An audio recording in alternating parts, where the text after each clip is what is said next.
तो children last हमने इसमें concept of poverty line and all that ये सब पढ़ चुके थे हम लोग। और हमने बीच में स्टॉप किया था because text was not available properly. ये सब कुछ हो चुका था, विशेष circle and all. Thereafter हम कॉजेज भी पढ़ चुके थे शायद। कॉजेज के बाद मेजर्स पढ़ रहे थे, poverty alleviation programs and unemployment. ये नोबेल लॉरिएट वाली कहानी मैंने आपको बोला था, आप खुद पढ़ेंगे। प्रोग्राम्स में मनरेगा पढ़ चुके थे हम लोग। मनरेगा के बाद सुरक्षा बीमा और पेंशन योजना की मैंने असलियत आपको बता दी थी कि अब गवर्नमेंट कंट्रीब्यूट इसमें नहीं करती है। बट प्रधानमंत्री Kaushal Vikas Yojana is basically skillful employment. NSDC की बात हमने की थी शायद। चलिए, हाँ, आज इस चैप्टर का राम राम सत्य भी हो जाएगा।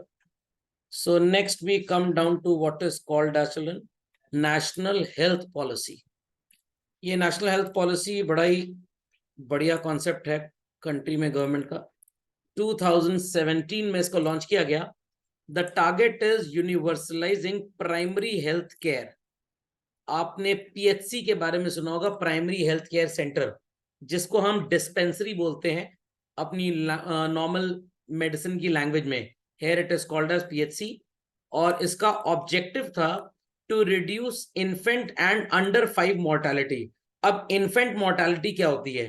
कोई भी बच्चा पैदा होने के 1 साल से पहले अगर मर जाता है तो वो इन्फेंट मोर्टेलिटी कहलाई जाती है। और 5 साल से कम के भी काफी बच्चे इंडिया में मर जाते हैं। उसका रीजन क्या है? एक तो premature deliveries are there and non communicable diseases इतनी ज्यादा हो रही है कंट्री में। कोविड भी एक उसी का लॉजिक है बेसिकली। छुआछूत की बीमारियां ये गांव वगैरह में, बैकवर्ड एरिया में ज्यादा होती है, शहर में भी होती है। बट गांव में इसका होने का रीजन अलग है और शहर में इसका रीजन होने का अलग है। इन रूरल एरियाज तो भाई there is not proper cleaning, sanitation अच्छा नहीं है, medical facilities are not good. Urban area में प्रॉब्लम क्या है कि लोगों का जो खाने पीने का जो डाइट है वो पूरी तरह से बिगड़ चुकी है।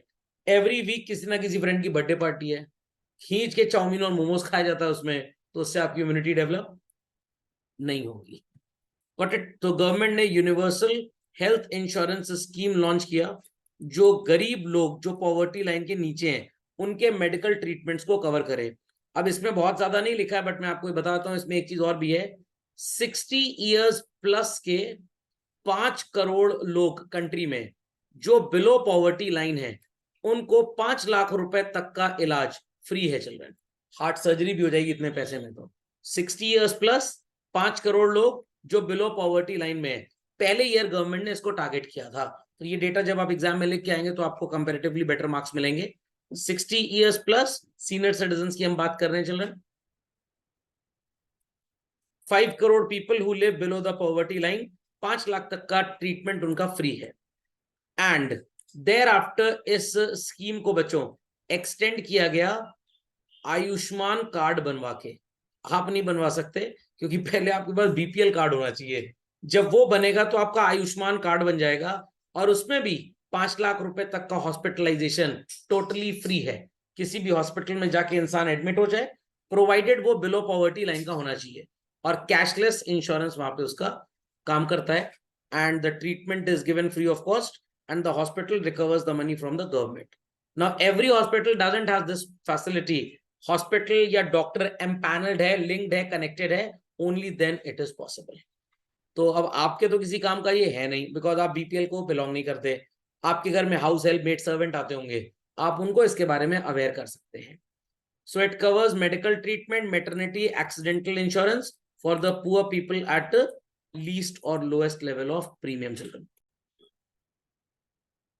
Then raising the level of female labor force participation. अभी recently चिल्ड्रन लास्ट मंथ ही आप बोल सकते हैं बिल पास हुआ लोकसभा में, जिसमें 2029 के जो इलेक्शंस होंगे उसमें 1/3 मैंडेटरी पार्टिसिपेशन किसका होगा?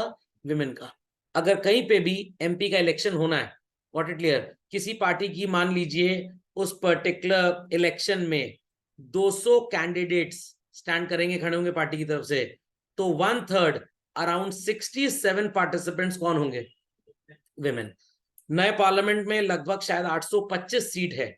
ये अभी फिर से बाउंड्री सेटअप की जाएंगी। जैसे पहले कॉन्सेप्ट ये होता था, हर 4 लाख की पॉपुलेशन पे एक एमएलए होता था हर 3 एमएलए के ऊपर एक एमपी होता था। प्रॉब्लम बात है। बट अब पॉपुलेशन उस जगह की जहां पे 4 लाख की पॉपुलेशन पे एक एमएलए था, वो पॉपुलेशन हो गई 8 लाख। तो अब एक की जगह कितने होने चाहिए? 2 एमएलए। नंबर ऑफ एमपीज भी अकॉर्डिंगली बढ़ेंगे। तो नए पार्लियामेंट में, लोकसभा में अभी जो 543 सीट्स पे इलेक्शन होता है ना 2029 में, ये 825 सीट पे होगा। 825 832 ऐसी कुछ काउंटिंग है इनकी, दोनों हाउसेस मिला के शायद। तो देयर आफ्टर इसमें भी 1/3 पार्टिसिपेशन जो होगा वो किसका होगा? विमेन का होगा। Got it clear? Including startup India, जो नए नए आइडियाज और सेटअप्स होते हैं, इसके लिए विमेन को भी उतनी ही लोनिंग दी जाएगी जितनी मेंस को दी जा रही है। Digital literacy is being enabled, gainful employment मिल पाए कम से कम। विमेन एम्प्लॉयमेंट सेंटर्स खोले जा रहे हैं जहां पे विलेज लेवल पे इनको पढ़ाया लिखाया जाता है, और thereafter they are put into good level of employment, you can say. Welfare measures during कोविड-19। सो कोविड-19 में गवर्नमेंट ने क्या किया? फ्री फूड ग्रेन दिया गया, 42 करोड़ लोगों को डायरेक्ट कैश ट्रांसफर दिया गया, and more than 20 crore women Jan Dhan account. ये जनधन अकाउंट क्या होता है बच्चों? जब आप बैंक में अकाउंट खोलते हैं, बैंक बोलता है you have to keep some minimum. ये सर क्यों बोलता है बैंक? अरे भाई, आपके एटीएम कार्ड चार्जेस हैं, chequebook charges are there, SMS charges are there. अगर आपने अकाउंट में मिनिमम बैलेंस नहीं रखा तो बैंक पैसे कहां से लेगा आपसे? घर आएंगे मैनेजर अंकल, ए मैं आ रहा हूं जरा चाय बना के रखो। Not like that. तो जनधन अकाउंट जो होते हैं इसमें मिनिमम बैलेंस की रिक्वायरमेंट नहीं होती है। Cash support building and construction workers को दिया गया। पेंशन पेमेंट्स किए गए। फ्री गैस सिलेंडर्स, उज्ज्वला योजना का नाम आपने सुना होगा। लोग बड़े कलाकार हैं हिंदुस्तान में, पहली बार फ्री में सिलेंडर मिला तो इस्तेमाल कर लिया, उसके बाद रिफिल करवाया ही नहीं। तो एज अ रिजल्ट क्या हुआ? गैस सिलेंडर्स की जो सप्लाई थी वो बढ़ गई, और डिमांड उतनी ज्यादा थी नहीं। तो एज अ रिजल्ट गवर्नमेंट को एलपीजी का जो प्राइस था उसे रिड्यूस करना पड़ा। अभी 950 के आसपास चल रहा है, कहाँ 1130-40 पहुंच चुका था। तो ये उज्ज्वला योजना गवर्नमेंट की टोटल फ्लॉप योजना थी। गरीब कल्याण रोजगार अभियान was launched on 20th June 2020। ये मनरेगा का एडवांसमेंट था। 125 दिन के लिए 116 डिस्ट्रिक्ट और 6 स्टेट्स में, for the purpose of what? Employment. तो आप इसको जरूर लिखें, और ये भी लिख दें अपग्रेड ऑफ मनरेगा। इकोनॉमिक्स का जीके ज्यादा। हाँ इंडियन इकोनॉमिक डेवलपमेंट जीके ही है बेसिकली। नेक्स्ट, ये तो कोविड-19 का, ये 51 करोड़ वर्कर्स एंड ऑल, ये गवर्नमेंट ने अपनी तारीफ करने के थोड़ा लिख दिया है। प्रधानमंत्री गरीब Kalyan Yojana, 5 kilo additional food grain free में इन गरीब लोगों को मिलता है। अब ये कोई गरीब गरीब नहीं है, ये फूड ग्रेन लेते हैं और राशन की दुकान पे जाके बेच देते हैं। Got it? चलिए, the last heading of the chapter children. Efficacy मतलब efficiency of poverty alleviation programmes. कितना अच्छा था, कितना खराब था, merit and demerit both. Put the heading fast. ये सब तो टाइम पास टेक्स्ट है। सबसे पहला पॉइंट इसमें आएगा what is called as decrease in poverty. The decrease in population of BPL, below poverty line children, 33% आ गई। कितने परसेंट से? 55%। 1973-74 में 22% थी, जो 55% थी 1973-74 में, जो घट के 22% हो गई 11-12 में। अब बच्चों, इसके पीछे एक बहुत बड़ी असलियत है जो किताब में नहीं लिखी। There are poor people, but government officers इनका बीपीएल कार्ड ही नहीं बनाते हैं, क्योंकि अगर इनका बीपीएल कार्ड बन गया, नंबर ऑफ पुअर्स बढ़ जाएंगे। हमको ये डेटा रिपोर्ट करना पड़ेगा वर्ल्ड बैंक को, और बाहर से इन्वेस्टमेंट नहीं आएगा। I have some contacts in villages and all, people keep on telling they are employed there at governmental post, कि हमें प्रेशराइज भी किया जाता है मेनी टाइम्स कि इससे ज्यादा बीपीएल कार्ड्स आपको नहीं बनाने, क्योंकि जितनी ज्यादा गरीबी दिखाएंगे वेलफेयर प्रोग्राम करने के लिए पैसा उतना ज्यादा खर्च करना पड़ेगा। Got it clear? तो कुछ जगहें ऐसी भी हैं जहां पे लोगों को आप बीपीएल कार्ड 25 साल पहले बना था, now they are economically upgraded, but still they are taking the advantage of BPL cards. तो कहीं पे लोगों को एडवांटेज मिल रहा है बट चाहिए नहीं, और कहीं पे एडवांटेज चाहिए बट उनका गवर्नमेंट ऑफिसर जान पूछ के कार्ड ही नहीं बना रहा है आजकल। वो लोगों को इतना पता नहीं चलेगा कि इस चीज का नॉलेज भी। Simple as that. Increase in income. Half of the increase in income of the poor in recent years is due to poverty alleviation program. I totally disagree with this point. Totally disagree. Government सिर्फ इनको cash देती है जिसकी वजह से इनकी कमाई बढ़ी हुई नजर आ रही है. गवर्नमेंट इनको फ्री में राशन देती है जो इसको बाजार में बेच लेते हैं. इनकी अपनी कोई इकोनॉमिक एक्टिविटी नहीं होती है. और सर इनकम भी बढ़े तो इन्फ्लेशन भी तो बढ़ रहा है. हाँ, इन्फ्लेशन ही बढ़ रहा है. Higher wages. अब कानून तो है minimum wages act and all, उसमें वेजेस का अमाउंट तो बढ़ा दिया गया है, बट यहां पे लिखा गया है कि इन प्रोग्राम्स की वजह से लोगों की गरीबी चली गई. ऐसा कुछ नहीं है. They are industrialist, they are businessman जिन्होंने फैक्ट्री सेटअप की बैकवर्ड एरियाज में और उन्होंने लोगों को एम्प्लॉयमेंट दिया हुआ है. ओके, तो ultimately reason is something else, consequence कुछ और है, बट उसका पूरा क्रेडिट कौन लेती है? गवर्नमेंट की. इस गांव में 10 साल पहले 30% लोग गरीब थे, आज सिर्फ 5% गरीब बचे हैं. तो गरीबी कितनी कम हो गई? 25%. 25% में 15% का तो आपने कार्ड ही नहीं बनाया, उनको आपने रईस साबित कर दिया, और बाकी 10% को प्राइवेट सेक्टर ने एम्प्लॉयमेंट दे दिया, वो भी रईस साबित हो गए. इंप्रूवमेंट इन न्यूट्रिशनल लेवल, पता नहीं कहां से इंप्रूवमेंट है. हम पढ़ा करते थे तो हमारी क्लास में 4-5 बच्चे ऐसे थे जिनको थोड़ी फिजिकल प्रॉब्लम थी, दौड़ भाग नहीं पाते थे, नींद आती थी, बीमार रहते थे. आज 95% का यही हाल है. Reason is what? Momos, chowmein. क्या ये हेल्दी डाइट्स हैं? बिल्कुल भी नहीं. तो सिर्फ लिखा हुआ बस किताब में पढ़ने के लिए बहुत अच्छा, एग्जाम में नंबर टनाटन मिलेगा. Reality is totally something different. Show cause क्या है सो कॉल्ड लिमिटेड सक्सेस हो पाने का? पहला कॉज आपके सामने आ गया. What is that? Unsatisfactory administration. जिन ऑफिसर्स को इन चीजों के लगाया जाता है, the procedure is very complex. मैं बात कर रहा हूं बच्चों गवर्नमेंट टीचर्स की. आपको लगता होगा कि गवर्नमेंट टीचर का काम बड़ा आसान है, मौज मारते हैं वो लोग कॉलेज में अपने स्कूल में. एक बार जाके देख लीजिए, आपको लगेगा आत्महत्या कर लेनी चाहिए. इतना पेपर वर्क है, इतना पेपर वर्क है कि उनके पास टाइम ही नहीं कि अपने स्कूल के बच्चों को पढ़ा पाए. विलेजेस में, फार ऑफ प्लेसेस, आज ये डेटा चाहिए, आज ये डेटा चाहिए, because data is submitted to World Bank, data is submitted to UNESCO. According to that वो हमारी गवर्नमेंट को फंड देते हैं. समझ में आ गई बात? तो पढ़ाने का मतलब मिड डे मील बनवा रहा है क्या? जो रिच कंट्रीज हैं वो वर्ल्ड बैंक को बोलती है इंडिया में पैसा लगवा दो हमारा, क्योंकि हमारे यहाँ तो ग्रोथ है ही नहीं. आपके पास मान लीजिए 1 करोड़ रुपए सरप्लस आ गया, आपके घर के ठीक बगल में एक फ्लैट है 1 करोड़ का, आप उसको खरीदेंगे तो हार्डली 25-30 हजार महीना किराया आपको मिलेगा, इससे ऊपर कुछ नहीं मिलेगा. बट 1 करोड़ का लैंड अगर आप परचेज कर लें किसी विलेज में, किसी विलेजर के थ्रू आपकी जान पहचान है, आपने लैंड परचेज करके वहां पे एक रिजॉर्ट बना दिया, अब वहां से दूर दूर से लोग आएंगे, रिजॉर्ट में स्टे करेंगे, आप ढेर सारा पैसा कमाएंगे. तो शहर में 1 करोड़ रुपए इन्वेस्ट करना कितना रिटर्न दे देगा? साल भर का 3-4 लाख रुपए. बट गांव में आपने रिजॉर्ट बनवा दिया 1 करोड़ लगा के, 6 महीने पूरे पैसे कवर हो गए आपके. तो इसलिए जो रिच कंट्रीज हैं ये इंडिया जैसी, बांग्लादेश जैसी कंट्रीज में इन्वेस्ट करती है. व्हाट इट, अभी जैसे हमारे पास भाई जो बुलेट ट्रेन है उसकी कोई जरूरत नहीं है, बट अब जापानीज गवर्नमेंट के साथ हमको एडवांटेज चाहिए था कि भैया आप हमारे साथ न्यूक्लियर टेक्नोलॉजी शेयर करो, वॉरफेयर शेयर करो, अपनी टेक्नोलॉजी शेयर करो. तो दे सेड कि भाई आप हमारा भी कोई फायदा कराइए, आप अपने बुलेट प्रोजेक्ट स्टार्ट कराइए, हम आपको 2.5% पे लोन दे देंगे. अब उनके पास तो इतना पैसा है कि उनके यहाँ 2.5% की भी ग्रोथ नहीं है, तो दे आर थिंकिंग कि इंडिया में इन्वेस्ट करते हैं और इंडिया से कमा लेंगे. हाँ, डेवलप्ड है तो अब स्टैग्नेंसी लेवल आ गया उनके अंदर. What it clear? तो मान लीजिए कि भाई आपके दादाजी ने घर बनवाया था ग्राउंड फ्लोर, पॉपुलेशन बढ़ी घर की, फर्स्ट फ्लोर बन गया, और बड़ी सेकंड फ्लोर बन गया, बट उसके ऊपर पैसे तो हैं बट प्रॉपर्टी कंस्ट्रक्ट कराने की परमिशन है ही नहीं. तो आप कहीं शहर से बाहर 20-30 किलोमीटर एक बड़ा सा आलीशान बंगलो बनवा लेते हैं, विला बनवा लेते हैं. अंडरस्टैंडिंग? तो इन्वेस्टमेंट कहाँ पे हुआ शहर का? विलेज में. तो ऐसे ही शहर इस केस में जापान है और विलेज इस केस में इंडिया हो गया. तो विलेजेस वगैरह में गवर्नमेंट टीचर्स आर देयर, इतना प्रेशर है उनके ऊपर काम का, इतनी रिपोर्टिंग गवर्नमेंट कौन से चाहिए होती है कि गवर्नमेंट पढ़ाने का मौका देती नहीं.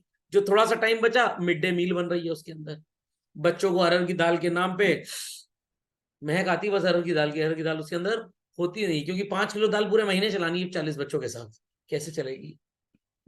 सो अनसेटिस्फैक्टरी इसीलिए है. Performance of supporting institution, many a time it happens कि अगर हमने मार्केटिंग के लिए, लोनिंग के लिए किसी बैंक को, किसी इंस्टीट्यूशन को कोलैबोरेट किया आपके साथ, वो उतनी अच्छी तरह से काम नहीं कर पाते. क्यों नहीं कर पाते? Because they do not see profit in that activity, and when there is no profit, क्या मोटिवेट नहीं हो पाते, सिंपल एज दैट। आपने बच्चों बॉश का नाम सुना है? Yes sir. हाँ सर। ये कंपनी पता है क्या बनाती है? पंप, बेसिकली जो फ्यूल पंप होता है आपकी कार में लगा होता है, जो पेट्रोल इंजन तक लेके जाता है, जो पेट्रोल को प्रोसेस करता है, उसको फ्यूल पंप बोलते हैं। प्लग होता है, स्पार्क प्लग, बाइक में भी लगा होता है, जिससे करंट पास होता है। ऐसे प्रोडक्ट्स ये कंपनी बनाती है। इनका बच्चों एक स्किल डेवलपमेंट प्रोजेक्ट है, और इस स्किल डेवलपमेंट प्रोजेक्ट में ये स्कूल्स के साथ कोलैबोरेट करते हैं। In my city of Prayagraj also there are 2-3 schools जहां पे इनका एक पूरा सेंटर है। इनके ट्रेनर्स आते हैं वहां पे, प्रॉपर बच्चों को एक किट दी जाती है, ट्रेन करते हैं इस लेवल पे कि वो बच्चे इनकी फैक्ट्री में काम करने के लायक हो जाए। कम्युनिकेशन स्किल्स की भी ट्रेनिंग दी जाती है, एंड देयर आफ्टर रफली speaking around 20,000 to 25,000 rupee per month का स्टार्टिंग का पैकेज मिल जाता है। तो जो किसी भी काम का नहीं है उसको एटलीस्ट इतनी स्किल हमने दे दी कि वो 2 वक्त का खाना अरेंज कर लेगा। काफी सेंटर्स इंडिया में ऐसे हैं जो इस तरह से चल रहे हैं। सर अब बॉश को क्या फायदा? बॉश को फायदा एक है कि अगर छोटा मोटा काम कराने के लिए किसी बीटेक इंजीनियर को हायर करने जाएंगे तो क्या वो 25,000 महीने पर काम करेगा? नो, वो कम से कम कहेगा 50-60,000 महीना मेरे को दो।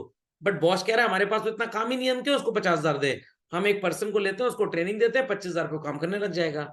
अब वो पर्सन बहुत वेल वर्स्ड अगर होगा, बहुत एक्सट्रोवर्ट टाइप का होगा, तो वो कॉरेस्पॉन्डेंस या part time weekend program BTech का ज्वाइन कर लेगा, उसकी भी स्कॉलरशिप बॉस वाले दे देंगे। बीटेक करने के बाद वापस वो बॉस को ज्वाइन करेगा at a managerial level, at a supervisor level, तो बॉस का भी ये फायदा होता है। Logic understood well? तो काफी कंपनीज वर्ल्ड वाइड तो ऐसा चलता है। इंडिया में पेरेंट्स का थोड़ा सा सो कॉल्ड लॉजिक है कि नहीं, पहले primarily up till graduation, post graduation तुम पढ़ाई करो ही करो।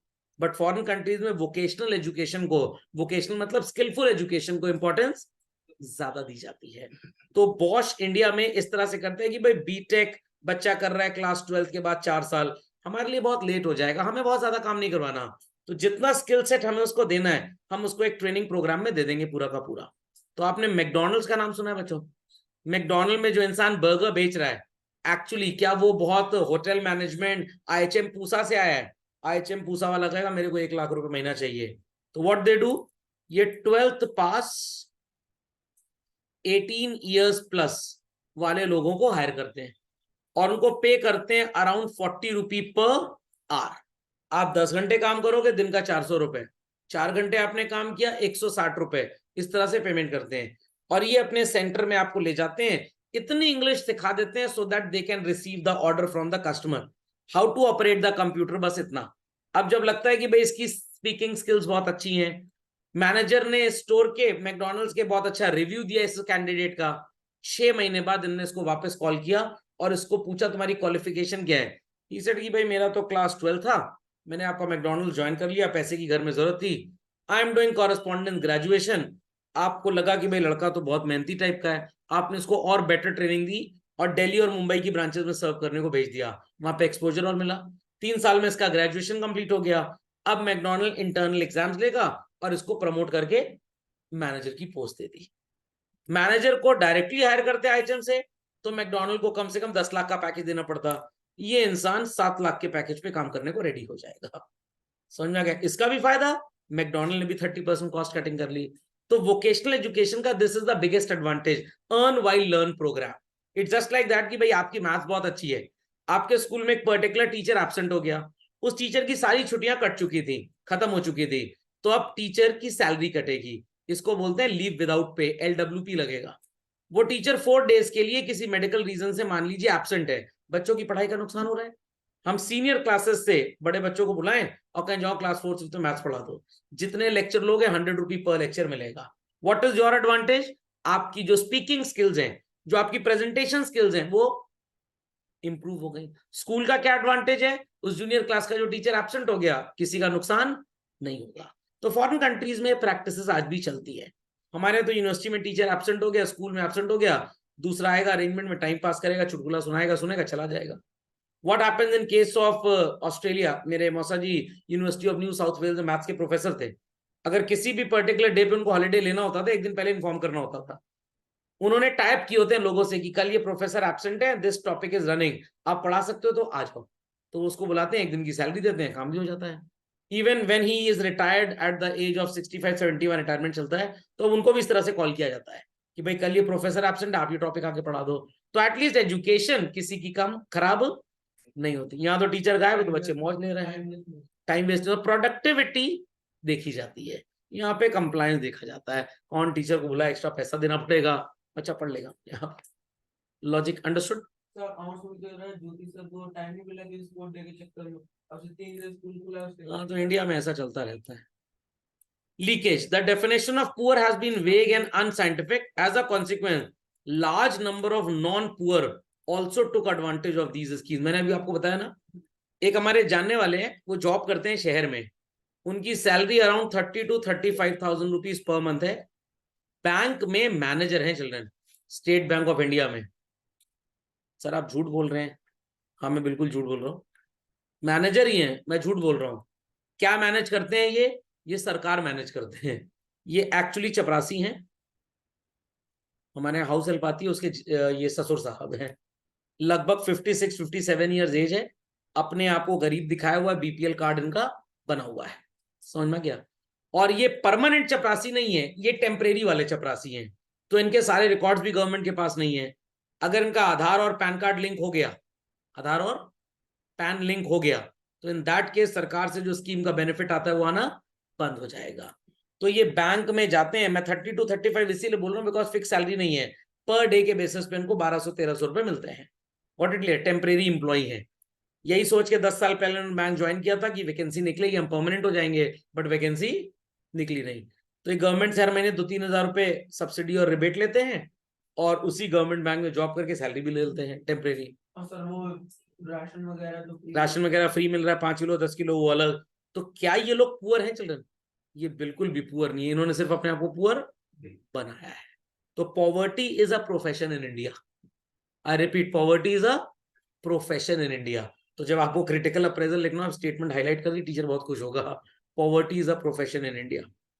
सो लीकेज क्यों हाई है? क्योंकि कंट्री में बहुत ज्यादा करप्शन है। लिख लीजिए, बहुत मजेदार चीज है।